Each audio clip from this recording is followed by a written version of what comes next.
Le Liban ne s'est toujours pas remis de cette gigantesque explosion du 4 août 2020. On n'a ni de l'électricité, ni de l'essence, ni de médicaments. On peut plus vivre comme ça. On veut plus vivre comme ça. On va plus accepter de vivre comme ça.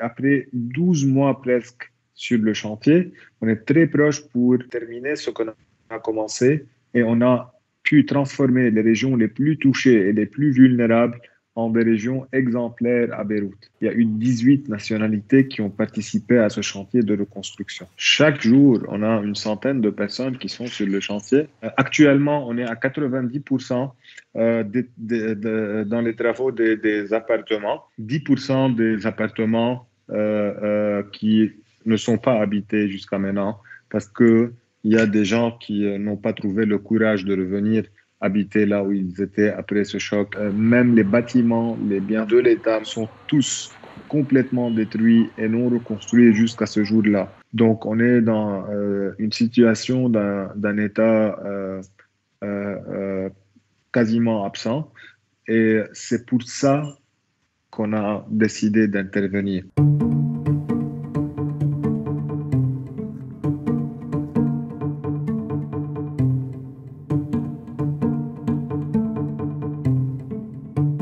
On n'a ni de l'électricité, ni de l'essence, ni de médicaments, ni d'hôpitaux, ni de rien. Donc, on est vraiment classé maintenant parmi les pays les plus, je dirais, pauvres du monde.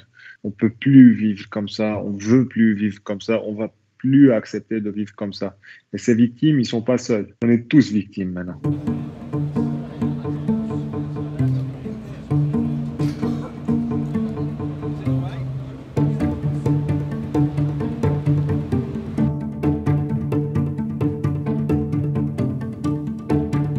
Le Liban ne s'est toujours pas remis de cette gigantesque explosion du 4 août 2020. Cela vient s'ajouter à une situation politique et économique qui est dramatique. Avant cette explosion, il y avait une exaspération nationale qui touchait aussi bien les grandes villes, la capitale Beyrouth, Tripoli qui est la ville la plus pauvre du pourtour méditerranéen, mais aussi les zones rurales et périphériques qui ont été laissées à l'abandon. Aujourd'hui, le Liban ne crée plus d'emplois, il exporte ses propres citoyens les plus qualifiés. Ce qui est véritablement dramatique, c'est que les autorités ne font rien pour remettre le pays sur les rails. Comme très souvent, ce sont les plus faibles qui payent le prix.